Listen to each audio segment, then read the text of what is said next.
Hello everyone, you are watching YouTube channel Online Education. I am Assistant Professor Praveen Thakur.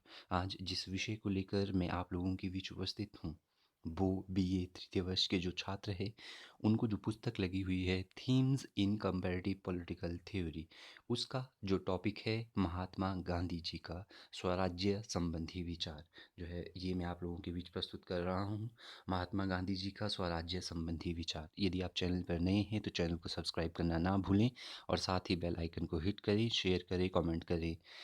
तो आज हम समझने का प्रयास करेंगे कि महात्मा गांधी जी ने जो स्वराज्य के संबंध में विचार दिया, इससे पहले मैं लेक्चर बना चुका हूँ जो बाल गंगाधर तिलक ने स्वराज्य का विचार दिया, क्योंकि बाल गंगाधर तिलक जो है उनकी मृत्यु जो है 1920 में हुई थी और महात्मा गांधी जी का जो जन्म है वो 1869 से जो है 1948 तक, मतलब 1869 में इनका जन्म होता है और 30 जनवरी 1948 को इनकी मृत्यु होती है।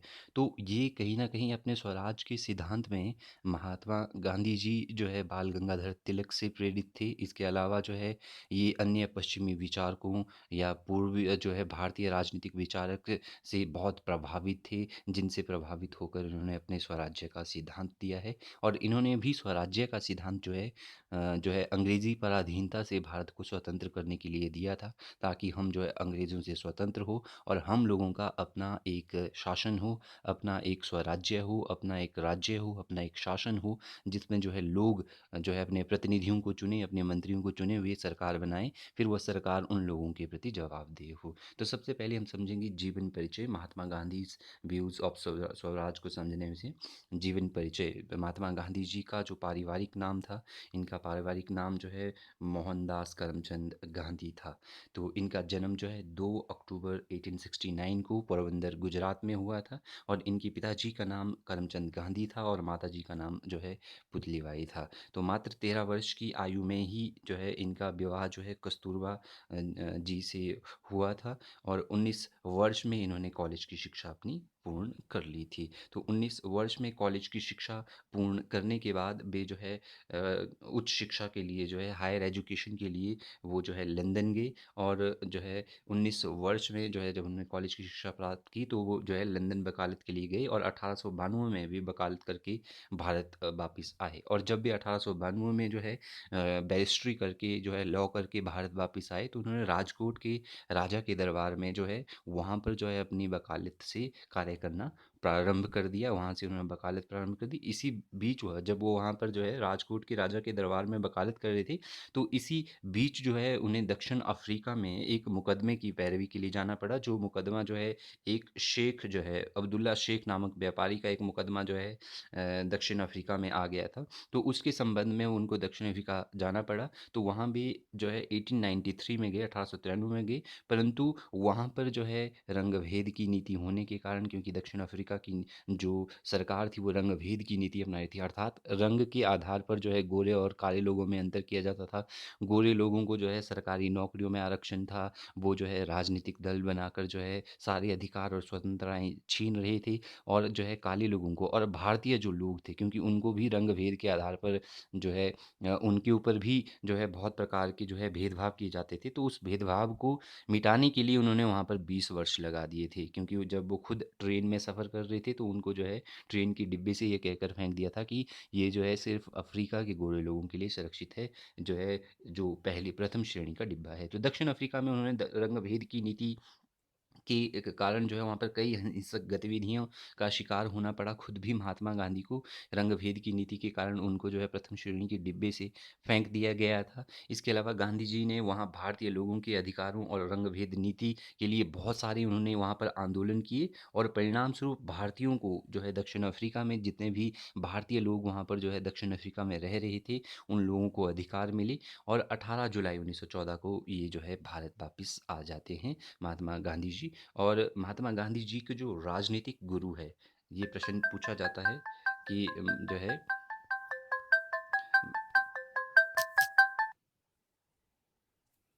महात्मा गांधी जी के जो राजनीतिक गुरु है, महात्मा गांधी जी के राजनीतिक गुरु जो है श्री गोपाल कृष्ण को माना जाता है। महात्मा गांधी जी के जो अ, महात्मा गांधी जी की गुरु जो है गोपाल कृष्ण गोखले को वो अपना राजनीतिक गुरु मानते थे। 1914 तक से 1919 तक उन्होंने जो है भारतीय राजनीति में जो है सक्रिय तौर पर जो है गोपाल कृष्ण गोखले जी ने जो है भाग नहीं लिया, ठीक है। लेकिन 1919 में जो है ब्रिटिश सरकार जब जो है 1914 से 1919 तक महात्मा गांधी जी के जो राजनीतिक गुरु थे वो गोपाल कृष्ण गोखले को वो अपना राजनीतिक गुरु मानते थे। अर्थात उन्होंने अपनी राजनीतिक जो शिक्षा, राजनीति की सीख थी वो गोपाल कृष्ण गोखले से ली थी। और जो है 1914 से 1919 तक उन्होंने भारतीय राजनीति में एक्टिव तौर पर जो है प्रवेश। लेकिन जब 1919 में ब्रिटिश सरकार जब हम, क्योंकि हम जो है 1947 तक जो है अंग्रेज़ों के अधीन रहे हैं, उनके गुलाम रहे हैं। तो जब जो है ब्रिटिश सरकार 1919 में ऐसे कानून बना रही थी जिससे जो है भारतीय लोगों की स्वतंत्रता पर जो है प्रतिबंध लगे थे। जैसे विभिन्न प्रकार के कानून बनाए थे। 1878 में जो है वर्नाकुलर प्रेस एक्ट बनाया था, जिसके तहत जो है भारतीय लोग जो है अपनी जो है जो भी वो जो है समाचार पत्र में अपने जो है विचार छपवाएँगे, वो जो है उन्हें पहले ब्रिटिश अधिकारियों को दिखाने होंगे। या इसके अलावा स्वतंत्रताओं पर बहुत सारे प्रतिबंध लगा दिए थे। तो जिनके विरुद्ध जो है इन कानूनों के विरुद्ध जो है महात्मा गांधी ने 6 अप्रैल 1919 को हड़ताल की, ठीक है। जिसने जो है भारतीय राजनीति से जो है इन्होंने जो है सक्रिय रूप से भाग ले लिया भारतीय राजनीति में। अर्थात जब इन्होंने इन लोगों के अधिकारों एवं स्वतंत्रताओं के लिए हड़ताल की, तो उससे भी ये जो है एक्टिव रूप से 1919 में इन्होंने भारतीय राजनीति में भाग लेना शुरू किया। तो 1919 तक जो है जो भारतीय स्वतंत्रता संग्राम का जो इतिहास है उसमें ये गांधीवादी युग के नाम से जाना जाता है। और उन्होंने भारत की स्वतंत्रता और स्वराज्य के लिए 1919 से 1947 तक कई आंदोलन चलाए। जैसे 1920 में इन्होंने असहयोग आंदोलन चलाया, 1930-32 में इन्होंने सविनय अवज्ञा आंदोलन चलाया, 1942 में इन्होंने जो है भारत छोड़ो आंदोलन चलाया। और जब द्वितीय गोलमेज सेकंड गोलमेज कॉन्फ्रेंस हुआ था 1931 में लंदन में, तो ये कांग्रेस की तरफ से ये प्रतिनिधि के रूप में वहाँ पर शामिल हुए थे। सेकंड गोल जो है जो द्वितीय गोलमेज सम्मेलन हुआ था। और उनकी जो प्रयास है उनसे ही जो है स्वराज्य व स्वतंत्रता भारत को प्राप्त हुआ है 15 अगस्त 1947 को। क्योंकि 15 अगस्त उन्हीं के जो है भारत छोड़ो आंदोलन के परिणाम स्वरूप, क्योंकि सविनय अवज्ञा आंदोलन ये उनके स्वराज्य के क्या थे, ये उनके स्वराज्य की साधन थी। सविनय अवज्ञा आंदोलन, सत्याग्रह, असहयोग आंदोलन, जिनके माध्यम से उन्होंने जो है अहिंसक साधनों द्वारा जो है अंग्रेज़ों को भारत से भगाया और भारत का अपना एक स्वराज्य स्थापित किया। तो 30 जनवरी 1948 को नाथूराम गोडसे ने जो है महात्मा गांधी को जो है गोलियां मारकर उनकी हत्या कर दी गई थी और इनका स्वर्गवास हो गया था। इनकी मृत्यु पर पंडित जवाहरलाल नेहरू ने कहा था कि हमारे जीवन से प्रकाश लुप्त हो गया है, क्योंकि ये जो है एक प्रकाश से कम नहीं थे। इन्होंने जो है हमारे राजनीतिक आंदोलन को जो है एक दिशा प्रदान की थी। तो ये विचार जो है पंडित जवाहरलाल नेहरू ने इनके बारे में कहे थे। तो अब हम समझते हैं गांधी जी के स्वराज्य का अर्थ क्या था, अर्थात वो स्वराज्य से क्या समझते थे। महात्मा गांधी जी के स्वराज्य का अर्थ ये मैं आपको पहले ही बता चुका हूँ। गांधी जी का स्वराज्य है वो तिलक जो है तिलक के विचारों से प्रेरित था। नरम दल, गरम दल, इसके अलावा जो है पश्चिम के विचारक है, जैसे जो है टी.एच. ग्रीन है, ग्रीन के अलावा जो है लॉक है, हॉब्स है, रूसो है, इनके विचारों से बहुत प्रेरित था। इन सभी के विचारों का समावेश जो है गांधी जी के स्वराज्य में पाया जाता है। क्योंकि सभी विचारक जो है, चाहे वो तिलक है, क्योंकि तिलक कहते हैं स्वराज्य, तो तिलक जो है स्वराज्य का एक नैतिक धारणा प्रस्तुत करते हैं, एक आध्यात्मिक धारणा प्रस्तुत करते हैं। उसी प्रकार टी.एच. ग्रीन का मानना था कि जो लोग है, जो सरकार है, उसको लोगों की जन कल्याण के लिए जो है हमेशा कार्य करना चाहिए। इसके अलावा जॉन लॉक ने जो है सरकार को जो है लोकप्रिय व्यवस्था के रूप में स्थापित करने का प्रयास किया, जो लोगों द्वारा चुनी हुई होगी और लोगों के लिए ही वो कार्य करेगी। और इसके अलावा अब्राहम लिंकन है, डेविड थोरो है। अब्राहम लिंकन ने जो है स्वराज को जनता द्वारा जनता के लिए शासन माना गया। यदि आप गांधी जी के विचारों को देखेंगे तो ये सब विचार जो है गांधी जी के स्वराज्य में पाए जाते हैं। तो गांधी जी के स्वराज्य का अर्थ क्या था वास्तव में?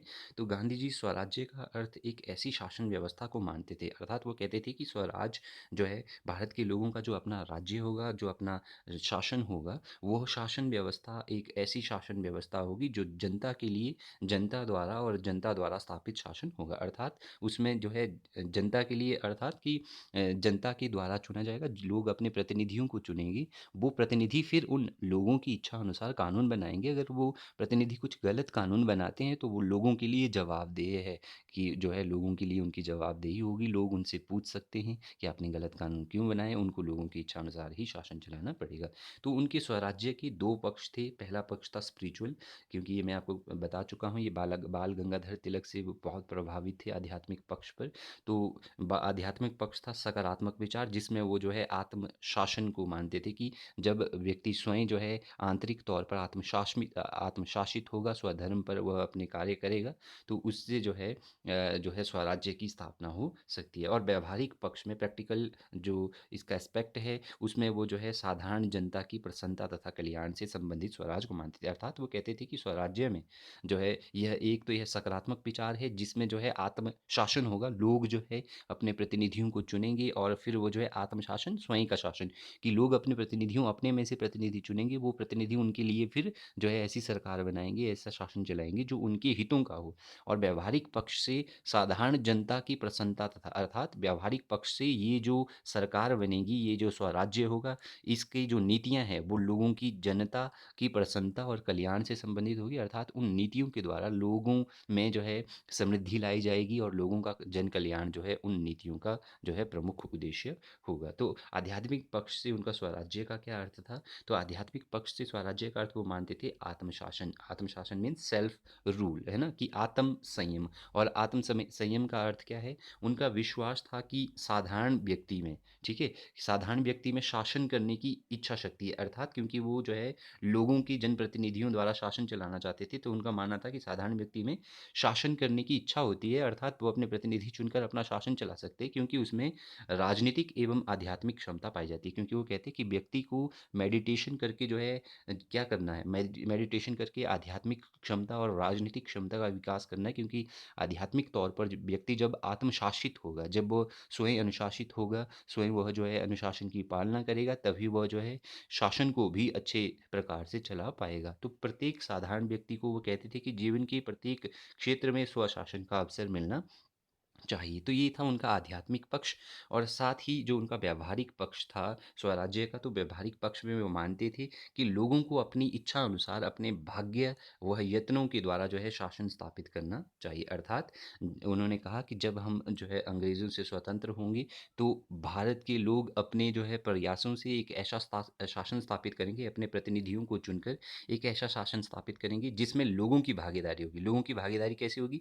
लोग अपने प्रतिनिधियों को चुनेंगे, अपने मंत्रियों को चुनेंगे, वो एक सरकार बनाएंगी और वो शासन व्यवस्था लोकप्रिय और संवेदनशील होगी और वह उत्तरदायी होगी। तो वह शासन व्यवस्था कैसी होगी? लोकप्रिय, उत्तरदायी। अर्थात उत्तरदायी किसके प्रति? लोगों के प्रति।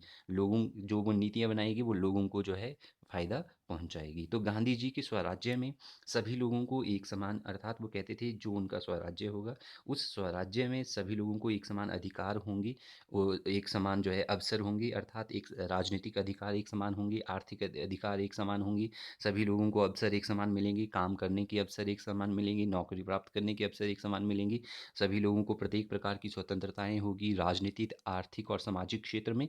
और साधारण लोग जो है सत्याग्रह के द्वारा, अगर लोगों की चुनी हुई जो सरकार है, लोगों का चुना हुआ जो स्वराज्य है, उसमें अगर सरकार जो है लोगों की शक्ति का दुरुपयोग जो है करते हैं, अर्थात वो अपनी शक्ति का दुरुपयोग करते हैं या वो ऐसी नीतियाँ बनाते हैं जिससे लोगों का नुकसान होता है, तो लोग जो है सत्याग्रह की शक्ति का प्रयोग करके जो है, सत्याग्रह जो है जो है अहिंसात्मक साधन का उपयोग करके वो जो है सरकार को, ऐसी शक्ति का जो उन्होंने प्रतिनिधि चुने हैं, उन लोगों को उनकी शक्ति का दुरुपयोग करने से रोकेंगे। ठीक है, स्वराज्य तब स्थापित होगा जब लोगों में शक्ति दुरुपयोग को रोकने का सामर्थ्य आएगा। ठीक है, तो गांधी जी स्वराज्य को एक लोकतांत्रिक जो है गांधी जी लोकतांत्रिक मानते थे, और जिसमें जो है शक्तियों का विकेंद्रीकरण होगा, तो वो ऐसा मानते थे कि यह जो है लोकतांत्रिक होगा जिसमें शक्तियों का विकेंद्रीकरण होगा। ठीक है, अब हम समझते हैं गांधी जी का स्वराज्य संबंधी विचार की विशेषताएं। गांधी जी स्वराज से क्या समझते थे?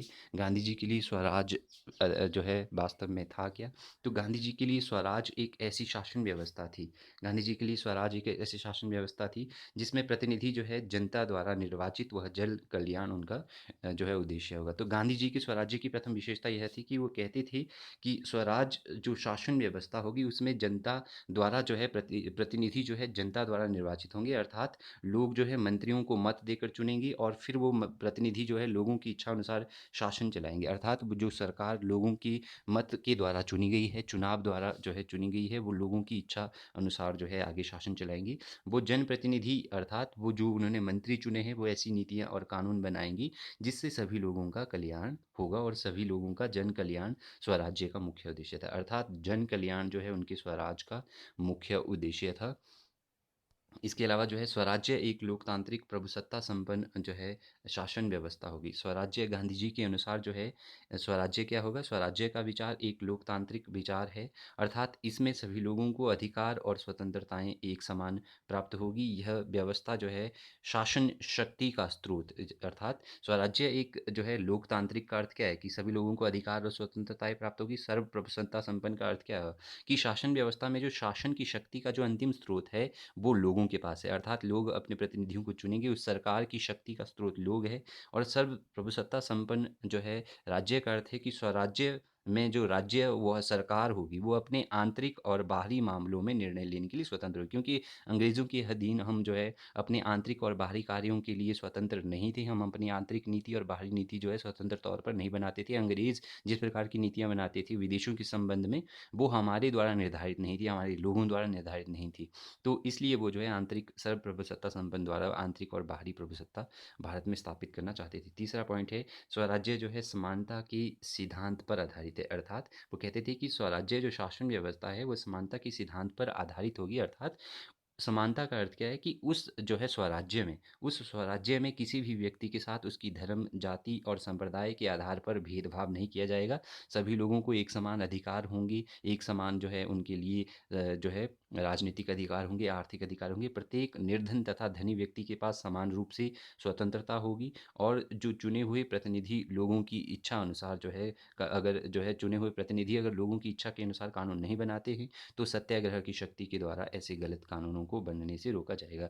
तो स्वराज्य जो है सत्याग्रह की सॉरी समानता के सिद्धांत पर आधारित होगा, ऐसा गांधी जी का मानना था। चौथा था स्वशासन व्यवस्था विकेंद्रीकृत होगा। तो वो कहते थे कि जो स्वराज होगा, जो उनकी शासन व्यवस्था स्वराज्य शासन व्यवस्था जो स्थापित होगी भारत में, वो विकेंद्रित होगी, अर्थात उसमें शासन की शक्तियों का विकेंद्रीकरण किया जाएगा। अर्थात जो प्रतिनिधि शासन चलाएंगी तो शक्तियाँ जो है राजनीतिक तौर पर भी विकेंद्रित होगी, अर्थात प्रत्येक संस्था में शक्तियों का विकेंद्रीकरण होगा। प्रत्येक संस्था को जो है शक्तियों का विभाजन किया जाएगा, अर्थात प्रत्येक गांव में पंचायत समिति स्थापित होगी और गांव की समस्याओं का प्रबंध जो है गांव के लोग जो है पंचायत के द्वारा जो है करेंगी। इस प्रकार सभी स्तर पर जो है संस्थाएं जो है स्वयं निर्भर होगी, अर्थात वो स्वयं जो है अपने कानून बनाएंगी और स्वयं का शासन चलाएंगी तथा वे एक संघ के अंदर रहकर, अर्थात भारत संघ के अंदर रहकर प्रत्येक संस्था जो है अपनी अपनी शक्तियों को जो है अपने जो है स्वतंत्र तौर पर जो है करेगी ताकि वहाँ का विकास होगा। और आर्थिक तौर पर मीन्स उद्योगों में भी शक्तियों का विभाजन होगा और वो गाँव में जो है लघु उद्योगों को लगाने पर बल देते थे जिससे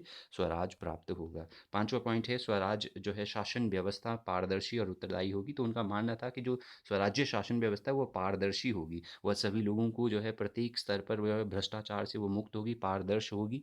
पारदर्श का अर्थ क्या होता है? भ्रष्टाचार से मुक्त होगी, अर्थात उसमें कोई भ्रष्टाचार नहीं होगा। साथ ही अव्यवस्था लोगों के प्रति उत्तरदायी होगी, जवाबदेही होगी, अर्थात जिस प्रकार की नीतियाँ भी ये जनप्रतिनिधि बनाएंगे उनका जो है जवाब उनको लोगों के लिए देना पड़ेगा। और जो प्रशासन स्थापित होगा वो लोगों की भलाई के लिए काम करेगा, चाहे वो एडमिनिस्ट्रेशन है, कोई भी ऑफिस है गवर्नमेंट ऑफिस, तो वह संवेदनशील होगी। ठीक है, तो उनकी स्वराज की धारणा जो है हॉब्स लॉक और रूसो टी एच ग्रीन के विचारों का जो है उनकी धारणा में जो है समन्वय पाया जाता है।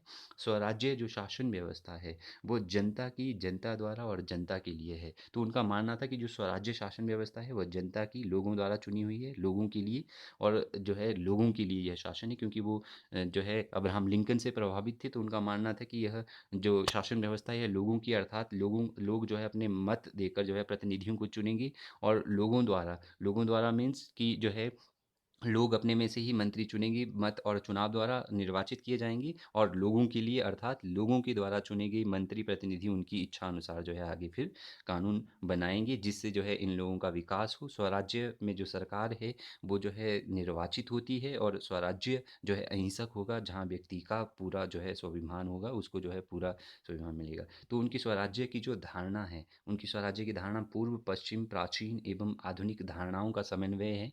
गांधी जी की स्वराज्य स्वराज्य की धारणा जो है पूर्व, पश्चिम और प्राचीन और आधुनिक विचारकों के जो है स्वशासन के संबंध में दी गई धारणाओं का मिश्रण है। अर्थात उन सब से उन्होंने जो है प्रभावित होकर अपना स्वराज का विचार दिया है। Bal Gangadhar Tilak, Hobbes, Locke, Rousseau, T H. Green, David Thoreau या बाल गंगाधर तिलक से उन्होंने जो है स्वराज्य का आध्यात्मिक पक्ष लिया। टी.एच. ग्रीन से उन्होंने यह विचार लिया कि सरकार को लोगों की इच्छा का पालन करना चाहिए, टी.एच. ग्रीन से, और उन्हें जो है जन कल्याण करना चाहिए, यह विचार उन्होंने टी.एच. ग्रीन से लिया।